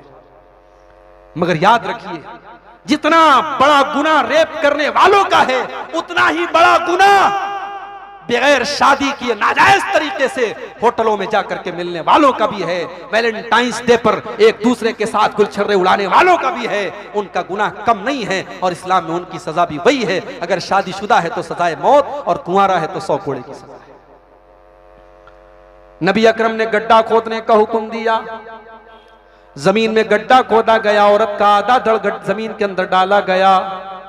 सहाबे किराम की भीड़ लग गई, हाथों में लोगों ने पत्थर ले लिए, उस औरत को पत्थर मारा जाने लगा। औरत को पत्थर मार मार के खत्म कर दिया गया, उसकी मौत हो गई। जब उसको पत्थर मारा जा रहा था, अल्लाह के प्यारे नबी के एक सहाबी हजरत खालिद बिन वलीद रजी अल्लाह ताला अन्हु के बदन के ऊपर, उनके कपड़े के ऊपर उस औरत के कुछ खून के कतरे पड़ जाते हैं। पत्थर मारा जा रहा है, खून का फव्वारा निकल रहा है, खून निकल रहा है और खून के कुछ छींटे खालिद बिन वलीद रजी अल्लाह ताला अन्हु के कपड़े पर पड़ जाते हैं। खालिद बिन वलीद की जुबान से कुछ नाशाइस्ता कलिमात निकल जाते हैं, कुछ नाजेबा कलिमात उस औरत के बारे में निकल जाते हैं। उनकी जुबान से कुछ ऐसा जुमला निकल जाता है कि कैसी कैसी औरत का खून मेरे कपड़े पर लग गया। अल्लाह के प्यारे नबी के कानों में खालिद बिन वलीद के जुमले पड़ गए। आपने बहुत ही इस चीज का नोटिस लिया, आपको बहुत गुस्सा आया और आपने बड़े गुस्से में खालिद से फरमाया, महलन या खालिद, ऐ खालिद खबरदार खबरदार, लक़द ताबत तौबतन लहू ताबहा साहिबु मुक्सिन लगुफिर लहू। ऐ खालिद खबरदार, अपनी जुबान को लगाम दो, इस औरत ने सच्ची तौबा की है। ये औरत चाहती तो भाग सकती थी, ये औरत चाहती तो हमें कुछ ना बताती। इस बेचारी ने तो आकर के अपने जुर्म को स्वीकार किया है, इसने सच्ची तौबा की है, इसने दुनिया की सजा को कबूल करके आखिरत की सजा से अपने आप को बचाया है। ऐ खालिद, इसने तो इतनी सच्ची तौबा की है, अगर कोई चोर और डाकू भी ये तौबा करता तो अल्लाह उसको भी माफ कर देता। ऐ खालिद, अपनी जबान को लगाम दो। उसके बाद जब उस औरत का इंतकाल हो गया, नबी अकरम ने उसको कफनाने का हुक्म दिया और आप उसकी जनाजे की नमाज पढ़ाने के लिए जाने लगे। हजरत उमर फारूक ने आपका दामन पकड़ा, ऐ अल्लाह के नबी, आप एक ज़िनाकार औरत की जनाजे की नमाज पढ़ाने के लिए जा रहे हैं। आपने फरमाया, ऐ उमर, उस औरत ने सच्ची तौबा कर ली है, मैं क्यों ना पढ़ाऊं उसकी जनाजे की नमाज। अगर मदीना के 70 गुनहगार भी ये तौबा कर लें, अल्लाह उनकी तौबा को कबूल कर लेगा। उसने इतनी सच्ची तौबा की है। और फिर अल्लाह के नबी ने उस औरत की जनाजे की नमाज पढ़ाई और उसको दफन किया गया। ये अल्लाह का खौफ होता है मेरे प्यारे साथियों। ये खौफ हमारे दिल से आज निकल चुका है। आज ये गुनाहों का बाजार क्यों गर्म है? क्योंकि हम अल्लाह को जानते ही नहीं हैं। आज हमारी अक्सरियत अल्लाह को जानती नहीं है। इसीलिए अल्लाह कुरान में कहता है इन्नमा यख्शल्लाह मिन इबादिहिल उलमा, अल्लाह से उसके बंदों में वही डरते हैं जो उलमा होते हैं। जो जितना अल्लाह को जानेगा, जो जितना अल्लाह को पहचानेगा, उतना अल्लाह से डरेगा। और इसीलिए हजरत लुकमान जब अपने बच्चे को नसीहत करते हैं तो क्या कहते हैं, या बुनैया इन्नहा इन तकुम मिस्काला हब्बतिन मिन खरदलिन फतकुन फी सखरतिन औ फिस समावाति औ फिल अर्ज़ि याति बिहल्लाह। आज तो हमारे पास टाइम ही नहीं कि अपने बच्चों को हम नसीहत कर सके, कोई बात, अपने बच्चों को नसीहत कर सके। आज हजरत लुकमान से नसीहत हमें और आपको लेनी चाहिए। उन्होंने अपने बच्चों को बिठा करके अपने बच्चे को नसीहत की और अल्लाह को वो नसीहत इतनी पसंद आ गई कि अल्लाह ने कुरान में उसकी नसीहत को बयान कर दिया। आज हम लोग क्या करते हैं, मैं एक मदरसे में पढ़ाता हूं, एक साहब कहने लगे मौलवी साहब आप तो गवर्नमेंट टीचर हैं, आपको तो पेंशन नहीं मिलेगी, आपकी नौकरी के बाद का क्या होगा, आप फला फला स्कीम ले लीजिए ताकि आपके रिटायर होने के बाद भी आपको पेंशन मिलती रहे। आज लोग एक दूसरे को फ्यूचर की प्लानिंग बताते हैं। अभी बच्चा पैदा होता है, सरकार कहती है अगर आपके घर में बेटी पैदा हुई है आप सुकन्या समृद्धि योजना का फायदा उठाएं, इतना पैसा आप बैंक में जमा करें और 20 साल के बाद और 18 साल के बाद सरकार इतना पैसा आपको देगी। आज लोग अपने बच्चों के लिए जमीन खरीदते हैं, जायदाद खरीदते हैं, उनके फ्यूचर की इतनी फिक्र है। मेरे प्यारे साथियों, अपने बच्चों के फ्यूचर की अगर आपको फिक्र है तो सिर्फ जमीन और जायदाद मत बनाइए, सिर्फ बैंक बैलेंस मत बनाइए, अपने आप को मुत्तकी और परहेजगार बनाइए, अपने आप को नेक बनाइए। अगर आप नेक और मुत्तकी बन गए, अल्लाह की कसम आपकी नेकी, आपकी दीनदारी और आपका तकवा आपके बच्चों के काम आएगा, उनके फ्यूचर में, उनके भविष्य में उनके काम आएगा। आप पूछेंगे मौलवी साहब इसकी दलील क्या है, आइए मैं दलील भी आपको दे देता हूं, कुरान से दलील दे देता हूं। कुरान का 16वां पारा उठाइए। हजरत मूसा अलैहिस्सलाम और हजरत खजीर अलैहिस्सलाम दोनों जा रहे हैं। दोनों का गुजर एक बस्ती के पास से होता है। बस्ती वाले बड़े कंजूस मक्खी चूस टाइप के लोग हैं।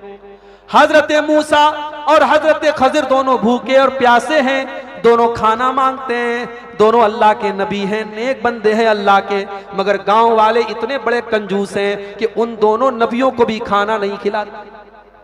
आज हमारी माए बहनें बैठी हैं, जाओ घर में देख लो, अगर मेहमान के आने पर घर की औरत की पेशानी पर बल पड़ जाए तो जाकर के उस बहन से और उस मां से बता दो कि तेरे ईमान में कमी और कोताही है। जो सच्ची दीनदार औरत होगी वो मेहमान के आने पर उसकी पेशानी पर बल नहीं पड़ेंगे, उसके चेहरे पर मुस्कुराहट आएगी, वो शौक से मेहमानों को खाना खिलाएगी। मैं पिछले साल ईद पर कश्मीर में गया, मेरे साथ मेरी फैमिली भी थी, बीवी बच्चे भी थे। एक हफ्ते के करीब मैं कश्मीर में गया और जिस घर में मैं जाता था एक नहीं, दो नहीं, चार चार, पांच तरीके के खाने बन करके आते थे। और वो खाने कोई नौकर नौकरानी नहीं बनाते थे, घर की औरतें बनाती थी और बड़ी खुशी के साथ बनाती थी। हमारे घर में मेहमान आया है, बड़ा अच्छा, बड़ा प्यार मुझे महसूस हुआ कश्मीर के माहौल में। आपके बिहार में भी बहुत सारे इलाकों में, आपके इलाके में भी बहुत सारे घरों में मेहमान नवाजी का जज्बा होता है। और जहां मेहमान नवाजी का जज्बा ना हो वहां ईमान की कमजोरी होती है। मेरे प्यारे साथियों, हजरत मूसा और हजरत खजीर दोनों नबी हैं और उस गांव में जब जाते हैं और भूखे और प्यासे हैं और खाना मांगते हैं, खाने की डिमांड करते हैं, मगर कोई उनको खाना खिलाने के लिए तैयार नहीं। कुरान कहता है फवजदा फीहा जिदारन युरीदु अन यनक़द्द फअक़ामा। दोनों उस गांव में भूखे प्यासे बैठे हुए हैं। अचानक हजरत खजीर ने देखा कि एक दीवार टेढ़ी है और गिरने वाली है। वो खड़े होकर के उस दीवार को अपने हाथ से ठीक कर देते हैं। दीवार गिर रही थी, हजरत खजीर को अल्लाह ताला ने जिस्मानी एतबार से भी ताकतवर बनाया था, उन्होंने खड़े होकर के उस दीवार को ठीक कर दिया। पता ये चला कि अपने जिस्म को ताकतवर बनाना भी नबियों की सुन्नत और नबियों का तरीका है। अरे गुटखा खाओगे तो क्या किसी से लड़ पाओगे? दो फाइट कोई मारेगा, दो हाथ मारेगा, वही जमीन पे गिर जाओगे। गुटखा खाने का यही अंजाम होगा। गुटखा मत खाओ भाई साहब, बादाम खाओ, काजू वाजू खाओ, अच्छी चीजें खाओ, ताकतवर बनो, ताकि कभी कोई तुम्हारी इज्जत पर हमला करे, तुम्हारे ऊपर हमला करे तो पीठ फेर करके 9-2-11 ना होना पड़े, बल्कि उसका मुकाबला कर सको। हजरत खजीर अल्लाह ताला ने कितनी ताकत दी थी, और हजरत मूसा भी बड़े ताकतवर थे। अरे मूसा अलैहिस्सलाम ने तो एक आदमी को ऐसा मुक्का मारा, एक ही मुक्का में वो मर गया। इसका मतलब कि मूसा अलैहिस्सलाम बॉडी बिल्डर थे। अगर आपके गांव में जिम विम ना खुलाओ तो जिम विम खोलो, जिम विम जाया करो। अब आप कहेंगे अब्दुल गफ्फार साहब आप कौन सा जिम जाते, तो भाई मैं जिम में कैसे जा सकता हूं, आप लोग जिम में जाने की फुर्सत कहां देंगे। एक मर्तबा बनारस में हमारा एक दोस्त कहने लगा मौलवी साहब आप जिम ज्वाइन कर लीजिए, चलिए मैं आपका नाम लिखवा देता हूं, जिम आप ज्वाइन कर लीजिए। मुझे भी शौक चढ़ गया, मैंने कहा चलो, गया, मैंने पैसा वैसा दे दिया, एडमिशन करा लिया। अब उसके बाद 2-4 दिन में जिम में गया, पूरा मोहल्ला जान गया अब्दुल गफ्फार साहब जिम में जा रहे हैं। उसके बाद मेरे प्रोग्राम होने लगे। 1 महीने के बाद मैं जिम में गया तो जिम वाला कह रहा भाई साहब आपका नाम मैंने काट दिया, नाम मेरा काट दिया गया। मैंने कहा मेरे बस का नहीं है जिम विम करना।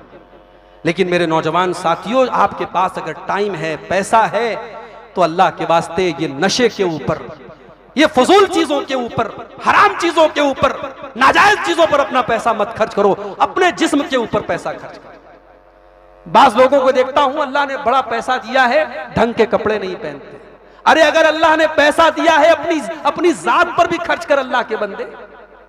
बाज लोग बड़े पैसे वाले हैं, बिल्कुल जो है फटे पुराने कपड़े पहनते, उनको लगता है कि फटे पुराने कपड़े पहनना ये सहाबा की सुन्नत है। सहाबा की सुन्नत फटे पुराने कपड़े पहनना नहीं है। सहाबा में करोड़पति सहाबा भी थे। अगर अल्लाह ने आपको दौलत दी है, आपका लिबास, आपका रहन सहन, आपकी जाहिरी शक्ल सूरत से नजर आना चाहिए। सरकारी नौकरी है, 50-60 हजार रुपया महीना तनख्वाह है, और कपड़ा इतना फटा पुराना पहनना जैसे लग रहा है एकदम बिल्कुल भिखारी आदमी। ये नहीं होना चाहिए। ये जो बखीली और कंजूसी है इसको निकाल के फेंको। अच्छी खासी इनकम है और बीवी बेचारी घर में वो कह रही है कि मुझे नया सूट दिला दो, मेरी सहेली की यहाँ शादी है, और ये बखील कहेंगे अपनी बीवी को सूट नहीं दे रहा है, उसको साड़ी नहीं दिला रहा है। अगर अल्लाह ने आपको दौलत दी है, अपने बीवी बच्चों पर खर्च करो, अपनी जात पर खर्च करो। हजरत मूसा भी बॉडी बिल्डर थे, हजरत खजर भी बॉडी बिल्डर थे, उन्होंने अकेले उस दीवार को ठीक कर दिया। अब जब दीवार को ठीक कर दिया, हजरत मूसा को बड़ा गुस्सा आया। उन्होंने कहा कि आपको क्या जरूरत थी इनके साथ ये भलाई करने की, 1 नंबर के कंजूस लोग हैं, हमें खाना तक नहीं पूछा, और आपको बड़ी भलाई करने की उनके साथ पड़ी थी, आपने दीवार को ठीक कर दिया। तो हजरत खजर ने अब उसकी वजह बताई कि मैंने दीवार को क्यों ठीक किया। वो अम्मल जिदारु फकान लिगुलामैन यतीमैन फिल मदीनति वकान तहतहु कंजुल लहुमा। हजरत खजर ने कहा कि ऐ मूसा, वो जो दीवार थी वो 2 यतीम बच्चों के मकान की दीवार थी, वो 2 यतीम बच्चों के मकान की दीवार थी। वकान तहतहु कंजुल लहुमा, और दीवार के नीचे उनके बाप ने मरने के पहले खजाना छुपाया था। अगर दीवार गिर जाती, खजाना सामने आ जाता, और गांव वाले तो पहले से ही कंजूस मक्खी चूस हैं, गांव वाले खजाना लूट लेते। इसलिए अल्लाह के हुक्म से मैंने दीवार को ठीक कर दिया, ताकि जब वो बच्चे जवान हो जाएं, जब वो बच्चे बालिग हो जाएं और अपने बाप का खजाना संभालने के काबिल हो जाएं, तो बाप का खजाना वो हासिल कर लें। और मैंने ये काम क्यों किया? फरमाया वकान अबूहुमा सालिहा, उनका बाप एक नेक आदमी था। बाप नेक था, बाप नेक था, इसलिए अल्लाह ने उसका बदला ये दिया कि बच्चों को खजाना बाप का, उनके मरने, बाप के मरने के बाद भी बच्चों को उसके बाप का खजाना मिला। मेरे प्यारे साथियों, आप अपने आप को नेक बनाइए, दीनदार बनाइए, आपकी नेकी और दीनदारी आपके बच्चों के काम आएगी।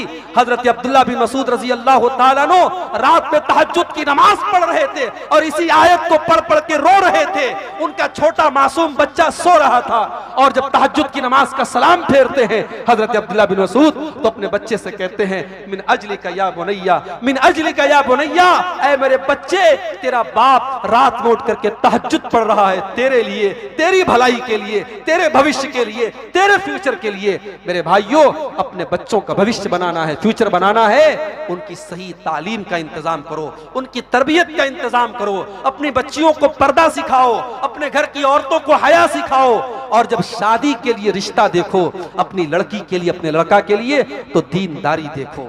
आज कितनी गरीब बेटियां हैं, खूबसूरत हैं और दीनदार हैं, पढ़ी लिखी हैं, मगर सिर्फ इस वजह से उनकी शादी नहीं हो पा रही है क्योंकि बाप बेचारा गरीब है और बाप के पास जहेज में अपने समधी की और अपने दामाद की डिमांड पूरा करने का इंतजाम नहीं है। शर्म आनी चाहिए। अगर आज इस दौर में आपके अंदर ये जहेज की डिमांड की भूख है तो शर्म आनी चाहिए। मेरे प्यारे साथियों, दीनदारी को आप रिश्ते में तरजीह दीजिए और फिर देखिए घर में बरकत आएगी। घर में जब दीनदार बहू आएगी, घर के माहौल को बना देगी। जब पढ़ी लिखी और दीनदार औरत आपके बच्चों की मां बनेगी, वो आपके बच्चों की सही तरबियत करेगी। तो तालीम के बगैर और तरबियत के बगैर समाज की इस्लाह नहीं हो सकती है। अल्लाह के नबी 3 काम करने के लिए दुनिया में आए थे। यतलू अलैहिम आयातिही, कुरान की आयतों को पढ़ पढ़ के सुनाते थे। व युअल्लिमुहुमुल किताब वल हिकमा, और कुरान और हदीस की तालीम देने के लिए दुनिया में आए थे। व युज़क्कीहिम, और लोगों के अंदर जो बुरी चीजें और बुरी रस्में और बुरी आदतें पाई जाती है उनसे पाक और साफ करने के लिए आए थे। हम और आप भी अपनी जिंदगी का टारगेट यही 3 चीजों को बना ले। हमें कुरान को पढ़ना है, हमें तालीम हासिल करनी है कुरान और सुन्नत की, और हमें अपना तज़किया करना है, अपने आप को गुनाहों से पाक और साफ करना है। ये चंद बातें तालीम के किरदार के ताल्लुक से, इस्लाह मुआशरा में जो तालीम का किरदार है उसके ताल्लुक से मैंने आपके सामने रखी है। चूंकि मुझे अभी फौरन पटना निकलना है, सुबह बिल्कुल अलग सुबह मुझे पहुंचना है, वहाँ फ्लाइट का मामला है।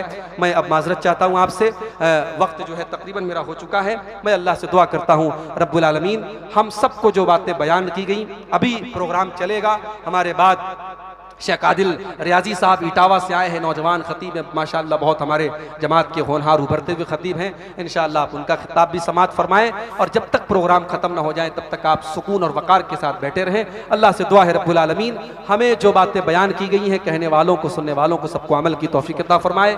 आज का ये प्रोग्राम जिन भाइयों की मेहनत से कायम हुआ है, मुनक्किद हुआ है, अल्लाह उनके माल में, उनके अहल वयाल में बरकत अता फरमाए। अल्लाह हम सबको दुनिया और आखिरत की भलाइयों से नवाजे, और अल्लाह ताला हर शर से हम सबको महफूज रखे। आमीन। व आखिर दावाना अनिल हम्दुलिल्लाहि रब्बिल आलमीन। वस्सलामु अलैकुम।